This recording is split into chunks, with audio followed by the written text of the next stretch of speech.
Ladies and gentlemen, welcome back to what could be a fun match of the day here. The very last match of Group 1, the WCA SEA Qualifiers. Phase 1 anyway. Mineski is already through to the playoffs, so is RRQ, the next group, playing over the next. So, do stay tuned for that. Starting Monday, again every single day at 17 and 2000 Singaporean time, which would translate to 11 and 1400 Central European time, and like 7 or 6 a.m. 6 a.m. in the morning, then 9 a.m. respectively for the East Coast USA people. Or Canada, for that matter. But yeah, for now, Mineski versus 1020. Mineski with a very strong performance game. 1020, kind of underwhelming. They kind of picked a draft that they then didn't execute at all on. That in 32 minutes, give or take. We're back now with another attempt from them. Get an extra win under the belt.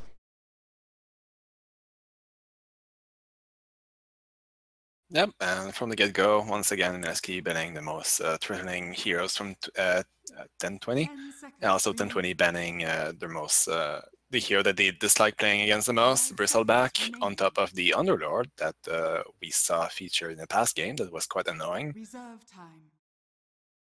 And Mineski going for the very safe pick of the Rubik to open up their draft, which is a hero that can fit in any draft at all. Therefore, it really says anything about what they're trying to go for.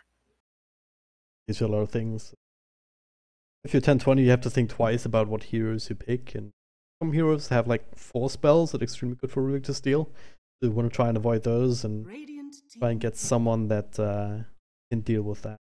Puck is a good choice, I think. Rubik can be bursted down by him rather easily until he gets these extra points on the field, perhaps a little bit harder, but it's at the same time a deny pick from Mineski, and also picking a hero that they have a lot of comfort on. They pick Puck a lot. They also get the Nyx Assassin with it, which is one of the better counters to the Puck as well. Setting themselves up for a bit of more success this time around. Also when it comes to lane. 10 seconds remaining. Definitely, but if they run the Nyx as an offlaner, then it kind of restricts their option for the rest of the draft. They kind of open up everything.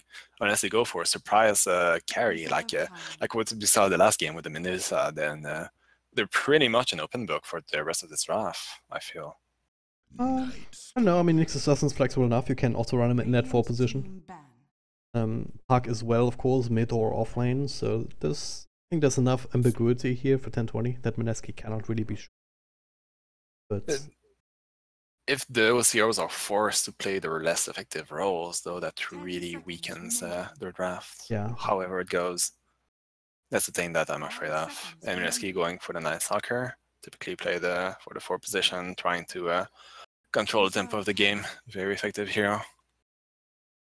Amazing against the Puck. If you can get the silence off at night time, that's 5 seconds with just a single value point into it. And Puck, of course, if he cannot use the spells, use his mobility, then he's a very easy kill indeed. You're silence, you can't purge it, you're dead. They should ban out the Disruptor, so it's another one of these counters to the Puck. 10 seconds remaining. Maybe they're looking for a highly mobile hero of the road. That ban being an indication, perhaps something like a Queen of Pain come to mind. Yeah. People that can blink around in a less spammable way than, say, a Storm Spirit, that can easily deal with a glimpse by just using his mobility, but like maybe just an anti-mage even. The Queen of Pain is probably the biggest choice, the most common one right now. We see a Slug ban. Interesting. Slug play here. Maybe just a matter of 5 seconds like not wanting to do all. Yeah, it's actually not a hero that they ban often at all. 1020. Mineski playing it a lot? I'm going to look it up. Hold on. Give me some time. No. Not this month at all. Nope. This is just let's ban Slark, because we don't want to play against that hero, because fuck Slark, basically. That is all. Pretty much. 5 seconds remaining. pick up any heroes that are Reserve time. good, or that the Slark would be particularly good against. Then for now, it just seems like fuck that hero kind of thing. Yeah. You know, Mineski are banning like big team fight old supports basically. Dire So team pick. maybe they want to actually go for more aggressive lineup that can team fight a lot and don't want to be like combo breaked by the disruptor or the really good death ward and such things. 10 seconds remaining. But now 10-20 find themselves a Shadow Shaman, so maybe inspired 5 by seconds Geek Cam's remaining. performance against them earlier. They played the hero before. They played it 3 days ago. I have mixed results on the hero, but still, like, they definitely were inspired by the game that they were utterly trashed with earlier. Radiant team pick. Speaking of inspire, the Visage from freaking nowhere, and this is a draw strat now, all of a sudden. This might be a draft strat.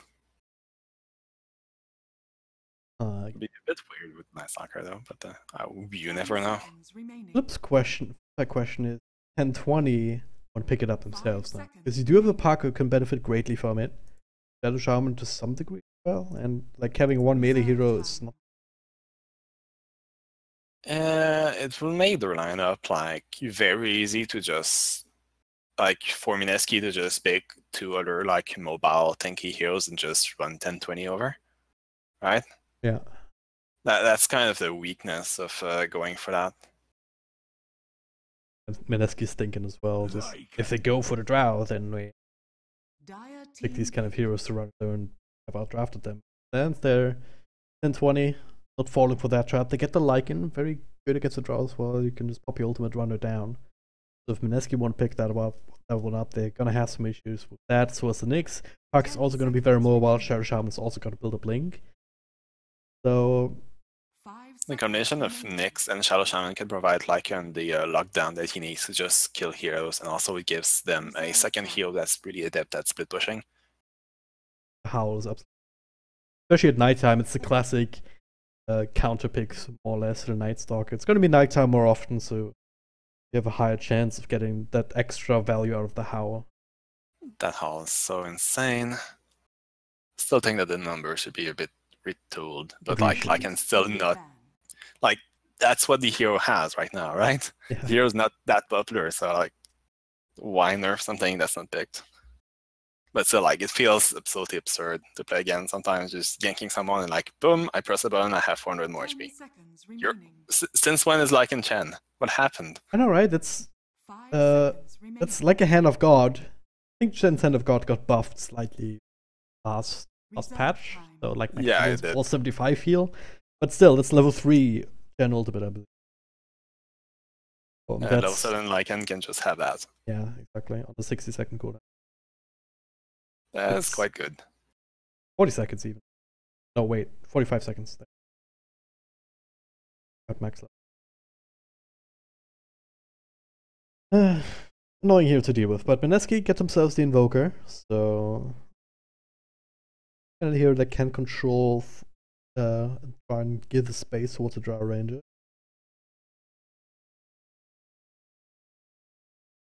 Still it would be a very confident pick if Mineski went. I still think I can go for it. Oh, and 10-20 just reads the situation and actually bans the Draw. They just don't want to take the chance. Like, sure, technically you have some solutions for it, but you need to get the farm to get there, and Invoker, Visage, there's a lot of things that can. So with the Slaughter pickup now. That's really interesting. Is this a mid Visage? It's a bit Invoker, but is this Invoker, a one position? safe lane Visage? Yeah, that's what I want to see. Either that or safe lane Slaughter, right? Yeah. And this is like a old school support Visage, the core Night Stalker, which I don't think is honestly the way to go right now. Would be the way too weak. And Temporal Assassin for the last pick from 10-20. Interesting. There's not too much damage over time.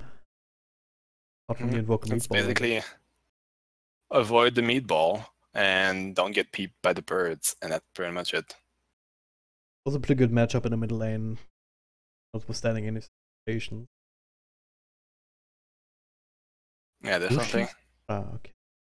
And just a rotation from Shadow Shaman just going in, dropping shackles, and he pretty much single-handedly gets the kill on the Invoker.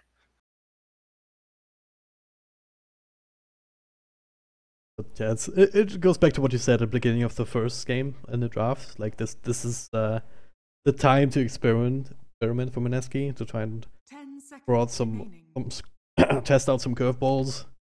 Yeah, at the end of the day, these games have like no consequences. This is just scrims. So might as well experiment instead of like playing your standard Dota and basically also giving more materials for their teams that want to analyze your style to like watch you.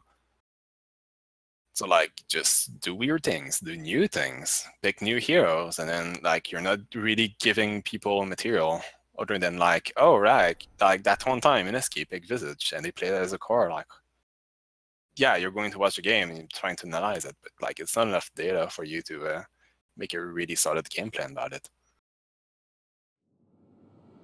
Well, I wonder if they stick to their heroes or whether they want to swap around a little bit, because right now Lucifer is picking up, has picked up that it was on the slot. Might still be something else entirely compared to what we expect.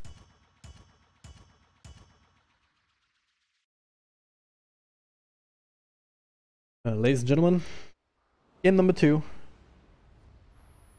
Going up and joined by a Corality. Mineski up 1-0 in the series. It doesn't really mean too much, but still, hopefully, gives us another fun game of Dota to watch. Yep, all I want is some good Dota. And right now, the Nice-Car actually got spot on. Smoke actually broke, while Nexus smoke did not. So 1020 are actually aware of the general area of where Ward is. Out for mute switches on microphones, just sneezed loudly. I'll spare you that one, but yeah, smoke broken here. They try to sneak in, the Sunstrike will land. Casual harass. Not really worth it unless you can heal it back up again. Of course, Nana being in base, that immediate. By the time she's back in lane, she's going to have like 40 HP left to heal. Not really make much of a difference. This might though, eh? Yes. He's contested here on 3 action. Moosh ready with another crush. A couple of heroes here. Ninja Boogie with a couple of right clicks, another void in a couple of seconds. Here, right clicks are there, but the stun is as well. The lift there onto the Shadow Shaman. They will get the first blood. Jabs finish that one off, and very little damage done here by 120. In fact, they will lose A as well. 2 heroes down, plus 3 bounties. Going the way of Mineski. Devastating stuff, 1020. And like we're talking about how fantastic Hal was, but like a level on how in decisions like that, we don't exactly have the best by clicking heroes, like doesn't do enough. That 3-man crush initiation from the Slaughter was a lot of damage. It was exactly what he needed. Same time, I don't think Feral Impulse would have really helped him out there either, but it would have helped him in lane now, going back, so... Lycan, not exactly known as a level 1 punching people in the face hero. Yeah. So why they're going for this aggressive lane? Yeah, pressured Lycan can't exactly do much other than punch back. And if he doesn't win those trades, then the hero feels pretty weak. Once he gets these extra points up in the Feral Impulse, it'll make it a bit easier just with the extra damage and region coming out from that, but until that point he's very vulnerable indeed. And did you see in lobby, both of them are going to be forced to stick around here. I guess the flip side is that Ninja Boogie and Jabs, and Night Stalker aren't also don't quite have the biggest damage output of. Oh, they definitely don't. Need to commit a lot of abilities to have a lot of control. Gonna be a bit of punch fest down here. Yeah. It's going to be a while before they actually have strong kill potential. Meanwhile, the mid lane is pretty much both heroes just casually farming, and so is the top lane. But the Visage solo safe going to do perfectly fine against the Puck thanks to Gravekeeper's Cloak. This one should be fine, but I think the big advantage for 1020 is with this kind of lane situation is that this is a true 1v1. There's no rotations coming just yet in these first couple of minutes on top of fixers, so he's actually able to do quite a bit of work here. Both of them are very low, and now Nana gotta be careful here. How committed at the wrong time. It's basically used as people were retreating instead of when they were actually willing to fight. But yeah, like the story of this bottom lane right now is that if a hero leaves, someone dies.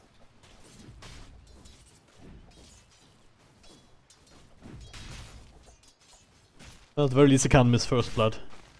If there's kills happening down here, because already taken care of. But yeah, Fixers just burned himself a salve. Nana actually doing a really good job, just also microing the Force Spirit, just keeping Fixers low, and with that, just maintaining control to lane. No more region coming through. Okay, anytime. That was Nana to catch up in terms of CS. Last bit of reflection. See that? Moving on the bottom, there's a Shackle. Night Stalker very low. The Howl coming through, giving themselves an extra bit of a buffer. But yeah, where's the damage? Don't really have it. Mushi with another crush available whenever he wants it here. Throws it down onto the cities. Ninja Boogie salving up so he can easily go back in for another Void Snipe. Yeah, this is a very awkward aggro versus safe lane Trident. Because like both sides are lacking in damage. Like you'd say that Shadow Shaman has quite good right-click damage since his last buff, but he needs to be so close to actually comment from it, and he actually puts himself out of position. Yep. So he can't actually like capitalize on that. Especially if he's shackling somebody, because it's a great long duration disable, but it also disables yourself at the same time. If you don't go on Night Stalker, like if you don't go on Night Stalker, you're going to get Void. If you don't go on Rubik, you're going to get lifted. So you kind of lose a lot of what makes that ability amazing when you're in Trident. Now it is nighttime. On level 2 on his Night Stalker, so not as strong as it could be, of course, owed to the fact that experience is a bit of a factor with kind of Trident lanes, but and it can still set something up with this. He still moves at 431 movement speed, which is not to be neglected. He's not going to punch you that hard, but he's going to punch you a lot. That's the Shackles. Couple of right clicks there on top of the Rubik. The stun comes through as well, but a nice little triple crush from Mushi. Follow up with the lift into another 2-man stun. And Mushi, well, does a stick charge, so he can go for that into another crush. Easy secondary kill. Ninja Boogie picking that one up. And yeah, now he's level 3, so it's kind of the minimum baseline of aggressiveness, the extra nuking power of the Void. And they were just going to shrine back up. So they basically lost nothing in this. And while it was like a really good shackle from the Shadow Shaman, there was lane. no... Don't cut you off there, but this is not and Fixes just going at each other. No holds barred or whatever it's called. Straight up right clicking and Nana winning the trade. So this lane, which should have been alright for Fixes, also starting to fall apart now. Lobby, good position though, we'll be able to shackle it up. He came through from Fixes, will not be able to get there in time though. Enough before Nana can make it to the shrine. Lane, okay, yeah. This game 3v2 is not going well. Take a look at the net worth, like Night Stalker is more farmed than the Templar Assassin, and also the Lycan. So easy down bottom here, he's being run down.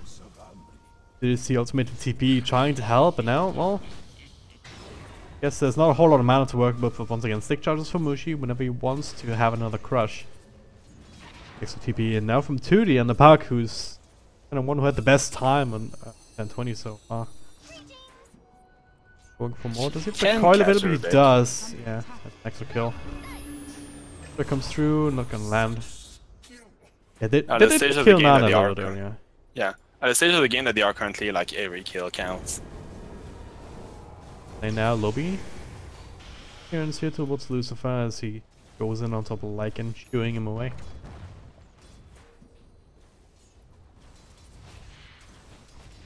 Yeah, I mean, where's this game going now for 1020 with the way this Lycan has been pressured? I'm not sure. Like, it's extremely difficult to play Lycan from behind, because, like, no matter if you try to split push, the enemy team's ahead, and they feel confident that they can team fight without one of their main heroes to actually. Oh, like, no. What a shame. That was maybe a bit of a tilt. Nana played that extremely well, just sitting on the high ground, salving up, or he was slowing down, fixing ice wall.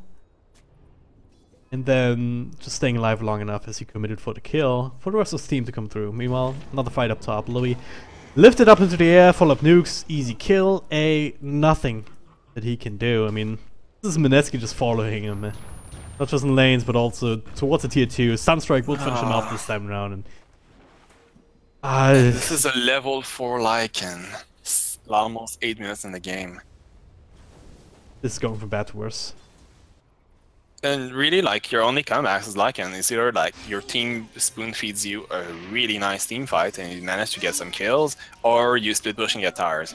But Mineski is so ahead that he can commit heroes to just like go back and defend buildings, and then Lycan does nothing, and then Mineski still wins team fights. It is bot lane. There's 4 heroes rotating on Mushi, but he still just slithers on out of there. Now perhaps with the slow they can get in range for the stun from the CDC, but Nana's there. He's maybe throw out a few spells, but he chooses not to. He lost right click with, but that was an effort of 5 heroes at varying times. His 8 wasn't as involved, but still, it's a great kill, but just an indication of how far behind they actually are. And usually when you think of Templar Assassin, you think of really massive right-click damage, and like even this early in the game, usually she hits like a fucking truck. But like this Lardar was just thinking it like it was nothing. Damage is going to be a serious problem for 1020. And now Nightstalker is just going to give his life. Let's see how that happened. One strike down bottom. Okay, I can move so quickly. That was a question. Lycan's still level 4.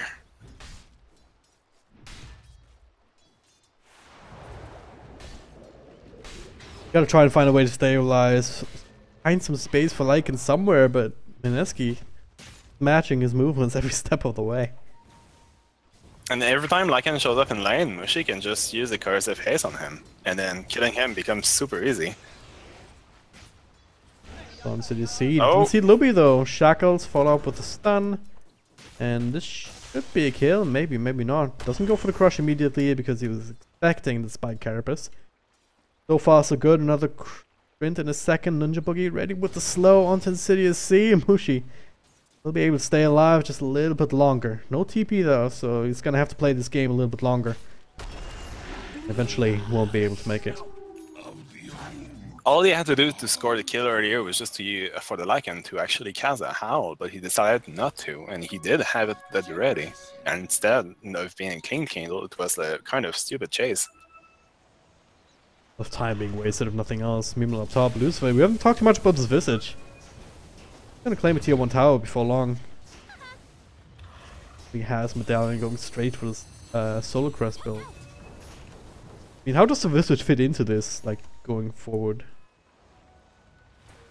Going to get a Solar Crest and start pressuring heroes, pressuring lanes, team fighting.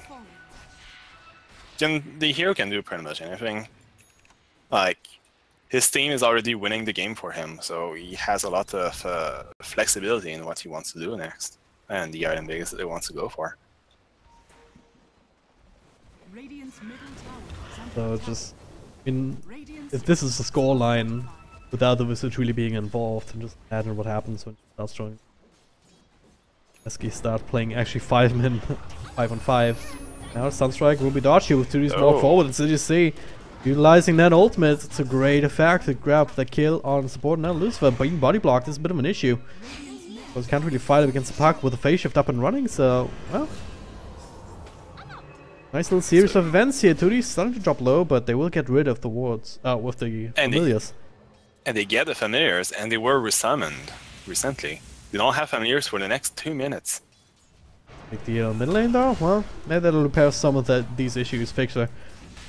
Quality by Mushi and Nana working together. the other thing. Invoker having a very good time. 2k gold, so halfway to the axe.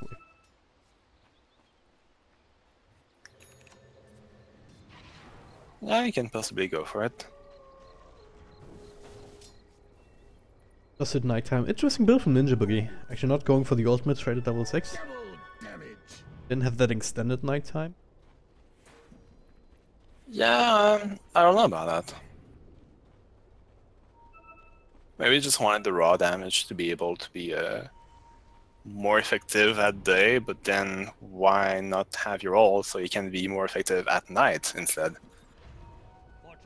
Oh no, I'm not that familiar with the classic Night Stalker builds that are done these days, I'll be honest.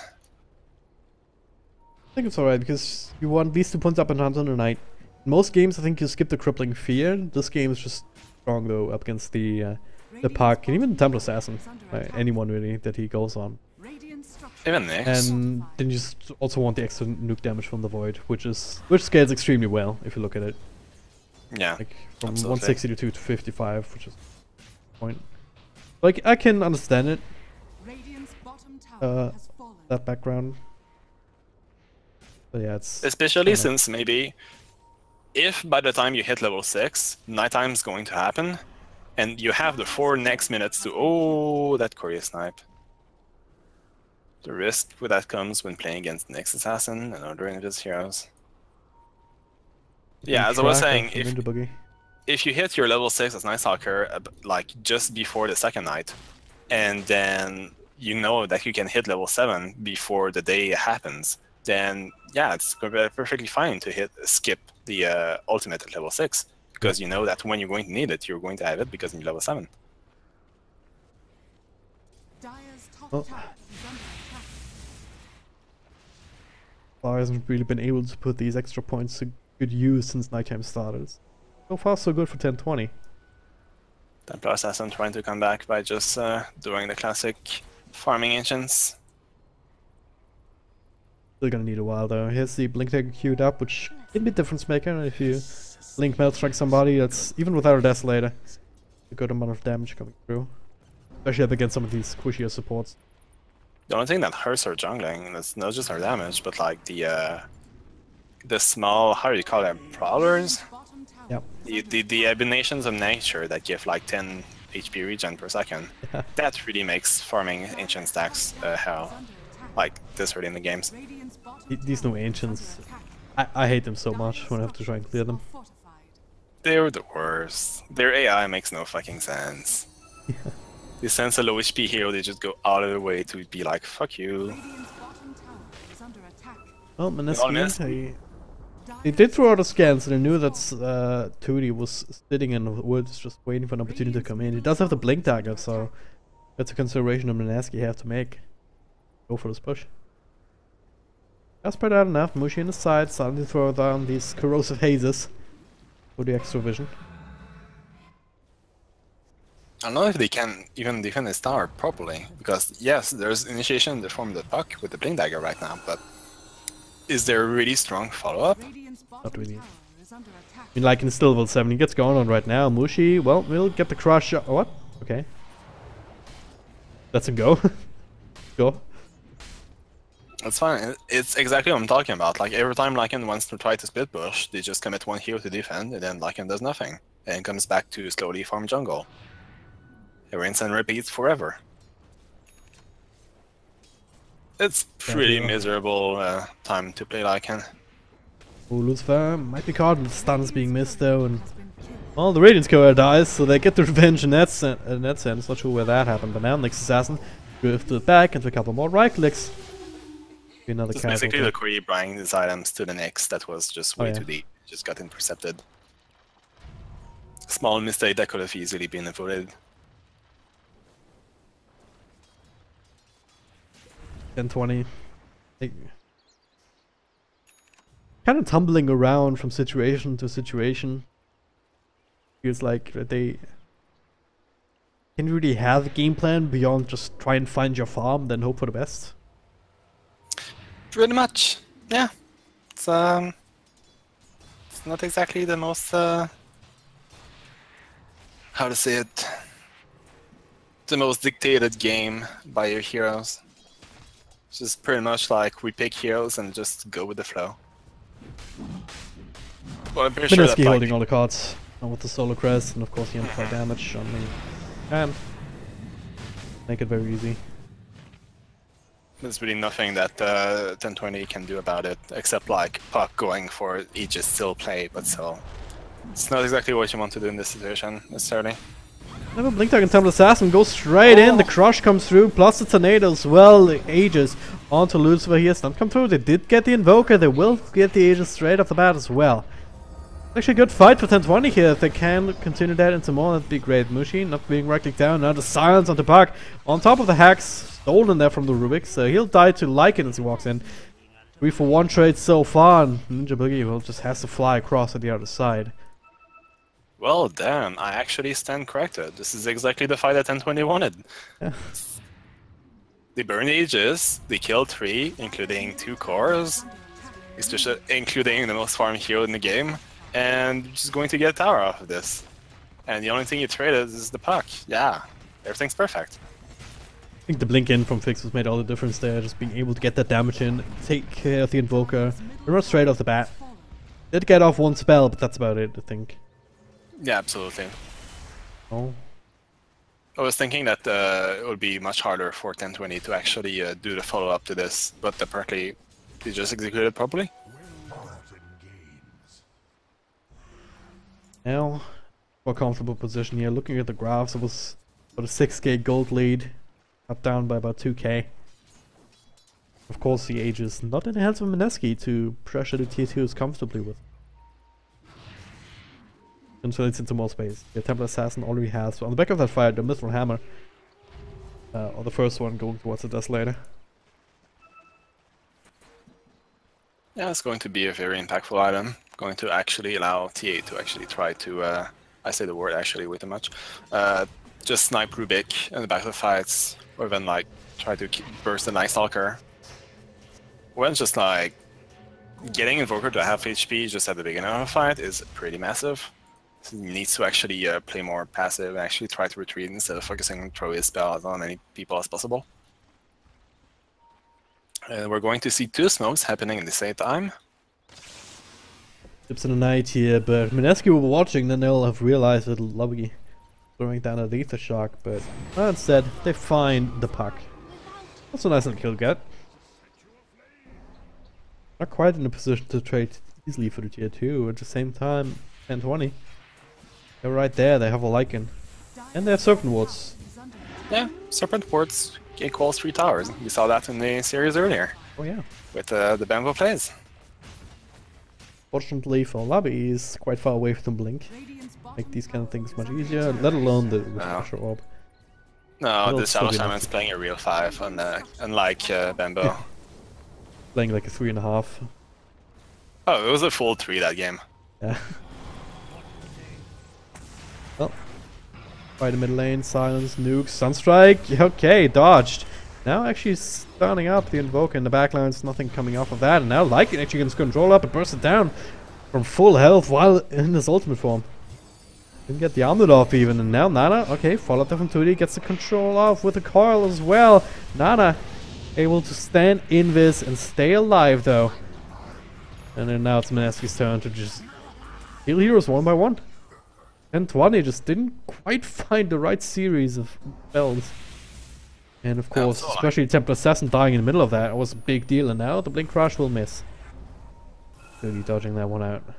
Not just the TA, but the Lycan dying first. Like, Lycan from behind is a hero that only does things if he actually pops his ultimate to be able to chase people. So like, his buyback is extremely weak. Basically, like, just, I'm here, can you stun someone please so I can punch them in the face and do nothing else? That's basically it. This far behind from the early game, even that's not necessarily going to be as scary as you need it to be. Nope. I'm pretty sure that currently 1020 really regret their Icon pick. Or at least, like, should have picked a support duo that would have actually allowed them to support that Lycan much better and actually win his lane. Like, this is exactly what I was worried when they opened with the Nyx. Like, you want Nyx to usually be your offlaner, and if you actually like get outdrafted and feel like you need to play in support, then that's where things kind of fall apart. Because like, is Nyx Assassin a tri-laner or like lane babysitter? Not really. He's not. Throw out a stun and then do nothing else really. You throw your stun, you try to spike carapace someone, and it's probably just level 1, so it doesn't do that much. So unless you reflected a nuke, there's nothing. And that's it. Right now with the ultimate though, he's keeping track with Nana, and that's a big commitment. Mushi comes through with the crush, but too late to help his buddy out. Without Invoker, it's a very hard fight to actually make happen, but we're gonna try anyway. Fixes in the middle of that, no more refraction charges. Makes it an even trade for now. Okay, Mushi, with the double bash? Did I see that right? Yes. Oh no. Double Echo Saber Bash. Seems good. Thanks, Ice Frog. What's the chance on that? 15%? Twice in a row? It's lower than that because it's pseudo-random. The chance is more like... Chance is more like around maybe 1% for real.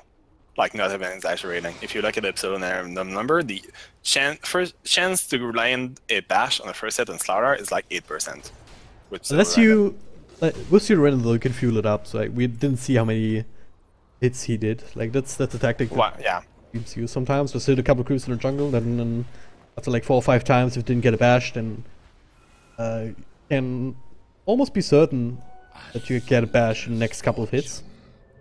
Yeah, but it becomes that pretty high. Yeah, but after the first bash, it should still reset to around 8%. Yeah, exactly. So that reset in the second bash, that was the missing the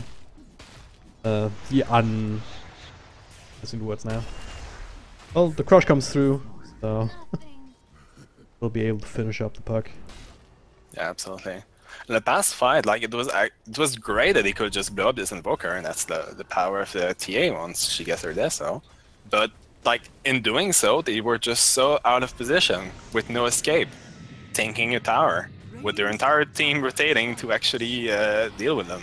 Bottom lane, Mushi comes through with a crush, cancelling that shackles here, but now Sunstrike here will help out, clear through Mushi, but well, he's back and with a vengeance, with that ultimate. If he does get to right click, he does crit sometimes. The Mask of Madness and that and the armlet. Actually quite scary here for Mushi, who's sprinting at the same time as well. You get that trade-off happening. They do come back to defend that tower and shoot the rest of Mineski away. Making the most out of a bad situation, out of a bad game. No, definitely. But it feels less like 1020 made good plays, but Mineski went like way too overconfident and actually gave away easy kills. Which might also be caught out. You'll step that up into the air. The stones, he fixes away for a little bit, but now hacks up. A couple of right clicks here and there. Now CDC, beautiful blink and the stun on too. Invoker now controlled up as well, but Visage so freaking tanky, taking so much time, so Nana can come back in, throw down some spells of his own. Now, well, no refraction, no survival chance for Templar Assassin. 3-for-1 trade. I'm supposed to... Oh, wait, what? 4-for-1 trade? Where was that? In the middle of the freaking trees. I guess Mushi had kept track of him with the ultimate or something, but... Damn. That was supposed to be a quick pick on a Visage and turns into an absolute disaster. You call that quick? It's took supposed like to be over 20 quick. seconds Exactly. of Visage being visible to kill him.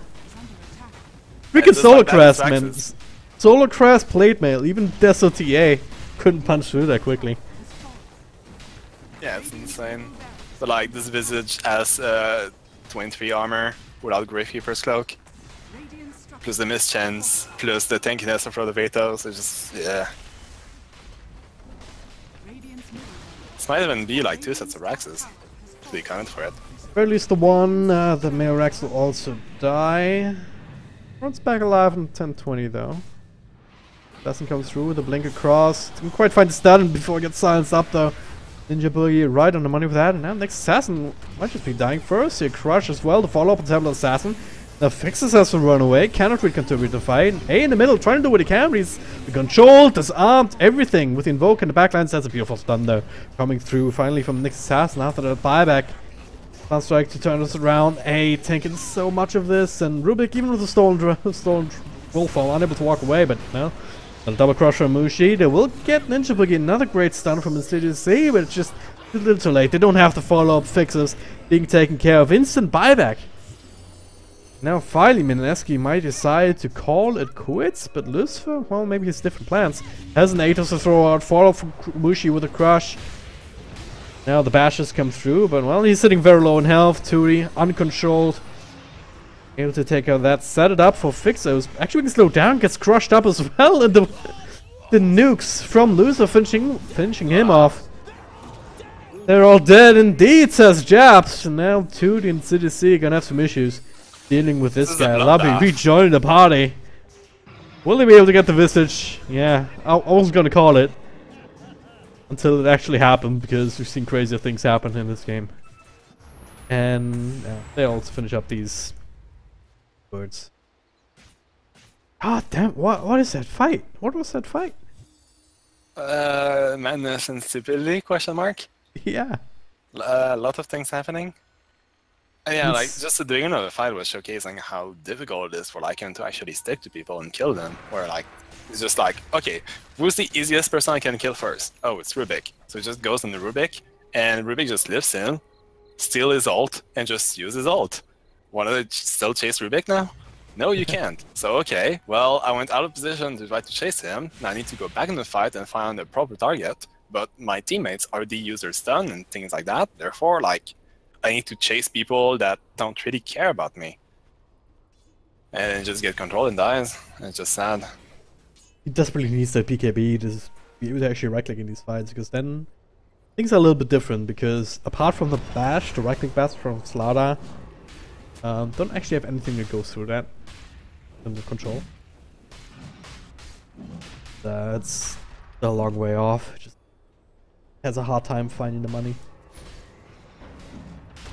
Now, let's push. I'll have ages and cheese.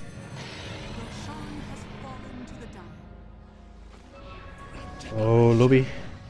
Happy quality, Atos lift, right click down, CDC with a stun, now follow for fix, it doesn't quite find a target. Mushi with double stun, the 4-man tornado! EMP will be dodged by the park, but not by anybody else, not a 2-man disabling blast, deafening blast, whatever you call it.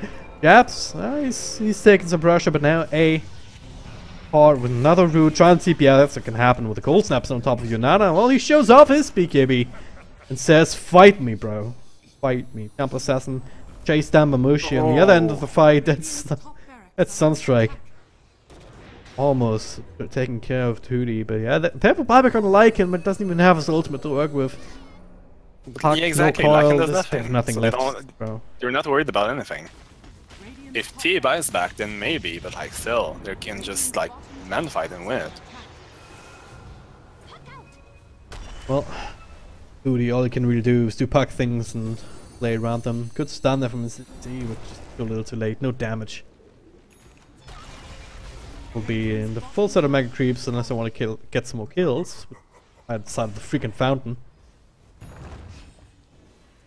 Well, it's okay. There's creating space as the invoker is. Oh, invoker left to try to help. Only is playing objective gaming right now. Tootie, who was almost dying to creeps here. The force out the cheese. Fixes, silenced up, Sunstrike somewhere in the back, missing something. Triple Crush from Mushi, Triple Tornado, EMP. Will hit. There's really no point commentating this. And Spies are not even at their objectives that they're trying to defend. This is just a bloodbath for no reason. At this point, I think 1020 realized that this was going to be the last fight, so might as well try and have some fun. Maybe get one kill, but maybe. They did, alright. Almost got Mushi as well, but he had the cheat. That's cheating. Real people don't use cheating. Alright. What do you say after that one? Brutal, savage, wrecked, taken down. Mineski proving that they definitely deserve the top slot in particular. They will definitely be moving on to the playoffs. The second group starting next week for WCA SCA qualifiers. Tune in for that one starting Monday. Times. Another, Karalty, any last words about the series? Not really. I was still extremely entertained by Bambo's play on the Shadow Shaman and the game of the year series. And if you missed that, you should probably check it out. It was really entertaining. Yeah. That's pretty much all I have to say on this. It's a lot more even, just with, maybe not even, but just more action-packed, just because of all these extra kills that happened from both sides. And Oh, 20 in definitely. this series, they did their best, but Mineski was just a class above. Yeah, absolutely. And they tried things, it just didn't work. And probably from this game, they learned that if you want to draft a Lycan, you need to give them proper space in the early game. Yep. A favorable 1v1 matchup, or actually like good defensive support that can deal with pressure. And that's it. That we say goodbye for now. Thank you guys very much for watching. I hope you enjoyed the games as much as we did. My name is dragondrop. I'm at dragondropdota. And you can also follow my co-caster at Acorality. Real word, guys. Look it up. Yeah, with that, next time. See you.